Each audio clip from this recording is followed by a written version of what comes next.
మాట్లాడతామండి. మీరు అయ్యారు అవునండి, 2 మోకాళ్ళు మార్పిడి శస్త్రచికిత్స నీ రిప్లేస్మెంట్ చేయించుకున్నారు కదండి. అంటే మీరు ఎలాంటి ఇబ్బంది అంటే టీచర్ గా చేసినప్పుడు ఎక్కువ స్టాండింగ్ అవర్స్ ఎక్కువ స్టాండింగ్ అవర్స్ అంటే ఒకవేళ ప్రొఫెషన్ వల్ల ఈ ప్రాబ్లం ఏమైనా తలెత్తిందని మీకు ఎప్పుడైనా అనిపించిందా? అలా ఏం అనిపించలేదండి. ఎందుకంటే అమ్మకి కూడా కొంచెం మోకాళ్ళ నొప్పులు, అమ్మకు కూడా మోకాళ్ళ నొప్పులు ఉండేవి. దాన్ని బట్టి వచ్చిందేమో అని అనుకున్నాను. తర్వాత హిస్టరెక్టమీ 30 years లోనే నాకు చేయడం జరిగింది. దాంతో కూడా కొంత ప్రభావం ఉంది అని తెలిసిందండి. తర్వాత నేను డాక్టర్ దగ్గరికి పోవడము, నాకు మాది వరంగల్ అండి, వరంగల్ రఘురామ్ డాక్టర్ గారి దగ్గర ట్రీట్మెంట్ తీసుకున్నానండి. ఒక లిమిట్ వరకు తీసుకున్నాను. తీసుకున్న తర్వాత ఎంతంటే పెయిన్ కిల్లర్స్ ఒక లెవెల్కి వచ్చేసరికి మీకు పెయిన్ కిల్లర్ వాడకూడదు. నాకు బీపీ కూడా 30 years నుంచి బీపీ ఉంది. ఆ బీపీ టాబ్లెట్స్ డాక్టర్ వాళ్ళు ఏమన్నారంటే వెంకటరాజు డాక్టర్ గారు చూసి ఇక మీరు పెయిన్ కిల్లర్స్ వాడడం మానేయాలి అని చెప్పారు. అట్లా మానేసిన తర్వాత కూడా పెయిన్ కిల్లర్ వేసుకుంటున్నంతసేపు బాగుండేది, తర్వాత సఫర్ అవ్వడం మొదలుపెట్టాయి. ఇట్లా అయినా కూడా నేను మ్యాక్సిమం ఎప్పుడున్నా కూడా నా పనులన్నీ నేను చేసుకోగలిగాను, నా డ్యూటీ కూడా చక్కగా చేసుకోగలిగాను.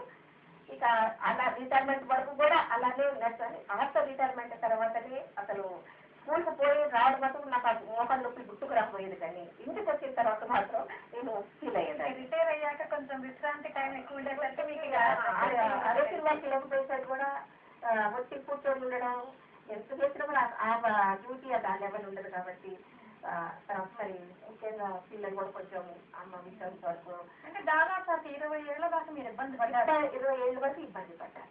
ఇబ్బంది పడే ఎలా అంటే మెడిసిన్స్ తోటి పెయిన్ కిల్లర్స్ తోటి లాక్కొచ్చాను. తర్వాత ఇక డాక్టర్కి వార్నింగ్ ఎవరు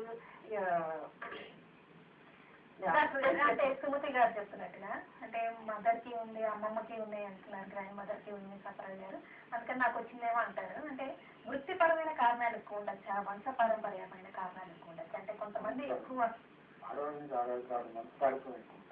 వంశపారంపర్యం ఎక్కువ చాలా కాబట్టి తనకి చాలా మంచి పాయింట్ చెప్పారు. హిస్టెక్టమీ అవటం వల్ల చాలా చిన్న ఏజ్లో కాల్షియం తగ్గిపోయి ఎముకల్లో ఉన్న బలం తగ్గి ఆ బరువు అంతా ఏదైతే మోకాల మీద పడుతుందో ఎముకల్లో బలం తగ్గడం వల్ల తొందరగా అయింది. ఓకే, అయితే హిస్టెక్టమీ చేయించుకున్న వాళ్ళని కొంచెం ఎక్కువగా గమనించుకోవాలి. ఓకే, వాళ్ళు మరి కాల్షియం సప్లిమెంట్స్ అట్లాంటివి తీసుకుంటే కొంతవరకు అవాయిడ్ చేయొచ్చా? అవాయిడ్ చేయొచ్చు, తీసుకోవాలి. మరి మీరు తీసుకోలేదా? తీసుకున్నానండి. తీసుకున్నా కానీ తీసుకున్నా కూడా నేను ఇబ్బంది లేదు. మళ్ళీ ఎందుకంటే పెయిన్ కిల్లర్ కూడా వాడొద్దని అన్నారు కాబట్టి సఫరింగ్ ఎక్కువైంది. దాన్ని చూసిన తర్వాత అప్పటికే అన్నారు రఘురామ్ డాక్టర్ గారు ఏమన్నారు, ఇంకా మీరు నా చేతిలో ఉన్న పని వరకు చేశారు, ఇక మీరు ఎంత ఓడుకుంటే అంత ఓడుకున్న తర్వాత మాత్రం సర్జరీ మాత్రం తప్పదు అని అన్నారు. అన్న తర్వాత నాకు ఈ విషయంలో మాత్రం పిల్లలు మాత్రం 3 పిల్లలండి, బాబు పాప ఆస్ట్రేలియాలో ఉంటారు. ఆ బాబు మాత్రం అమ్మకి ఎలాగైనా సర్జరీ చేయించాలని అనుకున్నాడంట, నాకు తెలీదు. ఆస్ట్రేలియాలో ఉన్నప్పటికీ అక్కడ ఆన్లైన్లో అన్ని ఏ డాక్టర్ ఎక్కడ ఎవరు బాగా చేస్తున్నారు అన్న ఉద్దేశంలో చూసుకున్నప్పుడు అసలు దాని గురించి విన్నాడంట. నాకు అంతవరకు కూడా తెలియదండి. అది తెలిసి అది చేసిన సక్సెస్ అంతా చూసిన తర్వాత డైరెక్ట్ గా మాట్లాడుకొని మాట్లాడి నాకేమో చెప్పారంటే అనుకొని హాస్పిటల్ తీసుకొచ్చేంత వరకు మాత్రం చెకప్ వరకు మెంటల్ గా ప్రిపేర్ అయ్యిందమ్మా అని అన్నారు. అంతవరకు కూడా చెకప్ ఇదంతా ఉంది కాదంటే మీరు మంచి ప్రొఫెషన్ లో ఉన్నారు, అడ్మినిస్ట్రేటివ్ గా రిటైర్ అయ్యారు, మీరు అంతకాలం ఎందుకు ఇబ్బంది పడ్డారు? అంటే మీ అబ్బాయి మిమ్మల్ని అంత పుష్ చేసి మీకు తెలవకుండా తీసుకెళ్లి సర్జరీ చేయించాల్సిన పరిస్థితి ఎందుకు, మీకు ఎందుకు లేదు అవేర్నెస్? లేదండి, ఎవరికి అంటే ఎట్లా ఖర్చుతో కూడిన పని ఒకటి. ఇప్పుడు చేసిన డ్యూటీ న్యాయం చేసేస్తాను, ఇంకా నేను చేసేది వస్తుంది, నేను ఇంట్లో చేసుకోవచ్చుగా నడిచి వెళ్ళాలనుకున్నాను.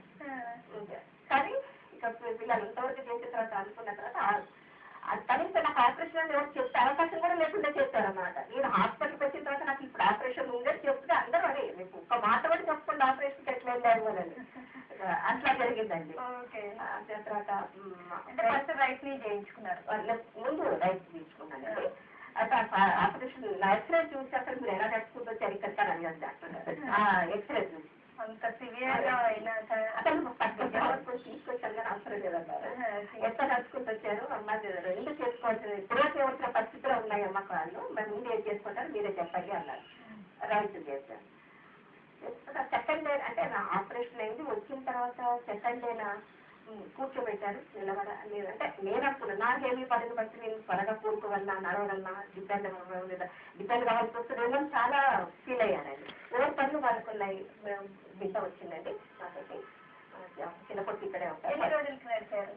సెకండ్ డేలో కూర్చోబెట్టారండి. కూర్చోబెట్టి నిలబెట్టారు. నిలబెట్టాక నిలబడ్డాననే నాకు ఎంతో సంతోషమైంది. అంటే ఎన్ని రోజులు మంచాలు ఉండాలో ఏంటో అన్నంత, నాకు దాని గురించి ఎక్కువగా నాకు తెలియదు కాబట్టి లేవగలనా లేదా అని అనుకో. లేచి నిలబడ్డాక నాకు అక్కడే నాకు కాన్ఫిడెన్స్ వచ్చింది.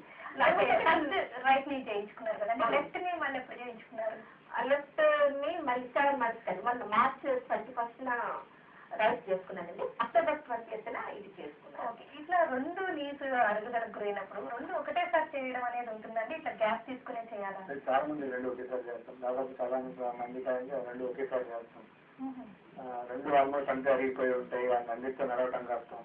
వంకర 2 వంకరలు ఉన్నప్పుడు ఒకటి స్ట్రైట్ అయిపోయిందండి ఆపరేషన్ తర్వాత ఇంకా కొండడం ఎక్కువైపోయింది.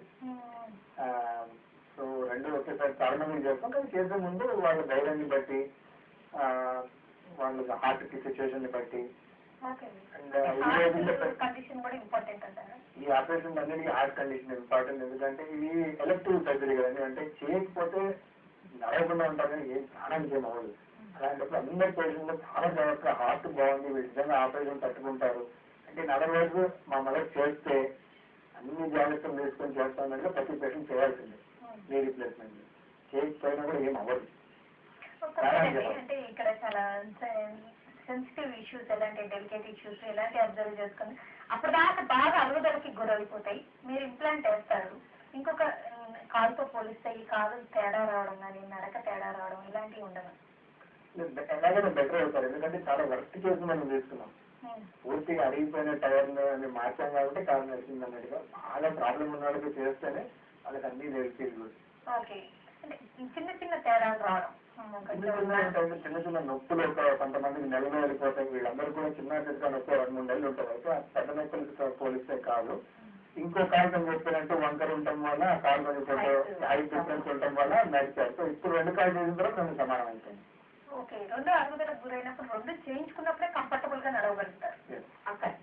ఓకే, మీ విషయంలో కూడా అలానే జరిగిందండి. ఎలా అంటే ఆపరేషన్ అయిన కాలంలో స్ట్రైట్ నుండి కొంచెం హైట్ ఉంది, తక్కువైంది.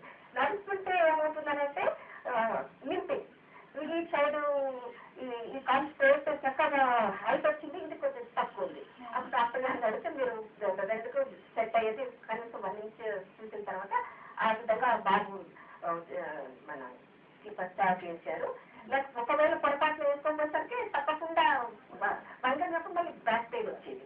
అది వేసుకుంటేనే నడక నాకు అటువంటిది. సెకండ్ ఆపరేషన్ అయిన తర్వాత 2 కాళ్ళు సెట్ అయిన తర్వాత ఇంక నడక చాలా డిఫరెన్స్ వచ్చింది. ఓకే, అంటే ఎవరైనా 2 కాళ్ళు అరుగుదలకు గురైనప్పుడు ఒక సెట్ అయిందిలో నడిచేస్తున్నాం కదా అనుకుంటే వాళ్ళకి కొంచెం నడక తేడా, కొంచెం నడుము నొప్పి ఇలాంటి వచ్చే రిస్క్ ఉంటుంది. ఓకే ఓకే, మీరు అంటే సర్జరీస్ అంటే మీరు మరీ ముఖ్యంగా 2 కాళ్ళు చేయించుకున్నారు కాబట్టి ముందుకి తర్వాతకి లైఫ్ లో ఏం చేంజ్ ఉంది? మీరు అంత చేయించుకున్న తర్వాత ఎలాంటి జాగ్రత్తలు తీసుకుంటున్నారు? లేదు ముందే జాగ్రత్తలు తీసుకునేదాన్ని ఇప్పుడు ఏం తీసుకోవట్లేదు, ఇప్పుడే కంఫర్టబుల్ గా ఉన్నానంటారా? ఎందుకంటే నేను ఆపరేషన్ తర్వాత నేను నిజంగా చెప్పాలంటే ఒక జన్మ ఎత్తుననేమో అని అనిపిస్తుంది అనమాట. ఎందుకంటే నన్ను చూసిన వాళ్ళు ఇంతకుముందు నేను నడుస్తా ఉంటే నాకేం బాధ అనిపించకపోయేదండి. చూసేవాళ్ళు అబ్బాయి చూడలేక చెప్తున్నాను నీ నడక అని అంటే, అరే ఇంత నా నడక ఇంత ఆక్వర్డ్ ఉందా, ఇంత అసహ్యంగా ఉందా అని అనుకున్నాను. నేను మాకు చిన్న మనవరాలు కదండి, నాని ఎట్లా నడుస్తుంది అనగానే ఇట్లా ఇట్లా నడుస్తుంది అనగానే అరే చిన్న పిల్లలు కూడా నా నడకను అబ్జర్వ్ చేస్తున్నారు అన్న వచ్చిన తర్వాత అంటే ఇంకా రావడానికి ఇంకా ఎలా ఉంటుందో నా పరిస్థితి అని కూడా అనుకొని ఒక కాల్ చేసుకోగానే చాలా కాన్ఫిడెన్స్ వచ్చిందండి. 3rd డే నేను బాత్రూమ్కి వెళ్ళడం, తర్వాత 3rd డే డిశ్చార్జ్ చేశారండి. ఇంటికి వెళ్ళిన తర్వాత వాకర్ తోటి ఒక 10 days 15 days వాకర్ తోటి నడవాలి అని చెప్పారు. ఫిజియోథెరపీ చేయించుకోవాలన్నారు. ఇంటికి వచ్చిన తర్వాత 4th డే నుంచి వాకర్ తోటి నడుస్తున్నాను. ఇక వాకర్ పట్టుకొని నడవదు, అలాంటి పట్టుకొని చూడడం మిగతా వాకర్ నడవచ్చు కదా అనేసి డాక్టర్ గారు కొంచెం సపోర్ట్ కోసం ఉంచుకోండి, ఎంత ధైర్యం ఉన్నా కూడా మీరు కొంచెం ఉంచుకోండి అన్నారు. కానీ 5 days వరకే వెళ్ళిన తర్వాత నేను వితౌట్ వాకర్ ఫ్రీగా నడిచేశారు. చేశాను, నా పనులు కూడా నేను చేసుకుంటాను. సో 15 days మాత్రము మళ్ళీ డాక్టర్ చెకప్ నుంచి వచ్చిన తర్వాత నేను ప్లేస్కి వెళ్ళాను, నా పనులు నేను చేసుకోగలుగుతున్నాను. ఈ నీ రిప్లేస్మెంట్స్ చేయించుకున్న వాళ్ళు లైఫ్ లాంగ్ మెడిసిన్స్ వాడడం అలా ఏమన్నా ఉంటుందంటారా? ఏమక్కర్లేదా? కొన్ని రోజులు యాంటీబయాటిక్స్ అవి వాడితే చాలా? ఓకే, ఓకే 7 days తర్వాత ఇంకేం అవసరం లేదంటే మిగతా జాయింట్స్ కూడా ఎఫెక్ట్ అవుతూ ఉంటాయి కాబట్టి వాటి కోసం కాల్షియం సప్లిమెంట్స్ అలాంటివి ఎందుకంటే కీళ్ళవాతం ఉంది, రుమటైడ్ ఆర్థరైటిస్ ఉంది, వాళ్ళకి ఆ కీళ్ళవాతం మందులు మళ్ళీ ఒక 15 రోజుల తర్వాత మొదలు పెట్టమంటాం. ఆస్టియో ఆర్థరైటిస్ మామూలుగా వయసు వచ్చి అరుగుదల అవసరం లేదు, ఏ మందులు అవసరం లేదు. ఐడియా ఇట్ సెల్ఫ్ మందులు లేకుండా ఆపరేషన్ అనేది మందులు లేకుండా చేయాలనే పరిస్థితి ఉంటుంది. లాస్ట్ ఒక క్వశ్చన్ అండి, నీ రిప్లేస్మెంట్స్ కానీ ఇలా ఇంప్లాంట్స్ పెట్టించుకున్న వాళ్ళు ఎలాంటప్పుడు తప్పనిసరిగా వెంటనే డాక్టర్ దగ్గరికి వెళ్ళండి అనే సందర్భాలు ఏమన్నా ఉంటాయి? ఉంటాయండి, తప్పకుండా. ఏ ఆపరేషన్ లాగైనా ఆ గాయం నుంచి ఏదైనా నీరు కానీ రక్తం కానీ కారుతూ ఉంటే, లేదా సడన్ గా మోకాలు బాగా వాచిపోయి సడన్ గా అప్పుడు దాకా లేని నొప్పి తీవ్రమైన నొప్పి వస్తే, లేదా ఎర్రగా అయిపోయి వేడిగా అయిపోతే, ఇవన్నీ ఇన్ఫెక్షన్ యొక్క సైన్స్. నీ రిప్లేస్మెంట్ ఎప్పుడు కూడా భయపడేది ఇన్ఫెక్షన్ గురించి. ఇలాంటివి ఏమైనా వస్తే మీరు చేయించుకున్న డాక్టర్ దగ్గర ఇమీడియట్ గా వెళ్ళిపోవాలి. ఓకేనండి సుమతి గారు, డాక్టర్ అఖిల్ గారు, థ్యాంక్స్ అండి.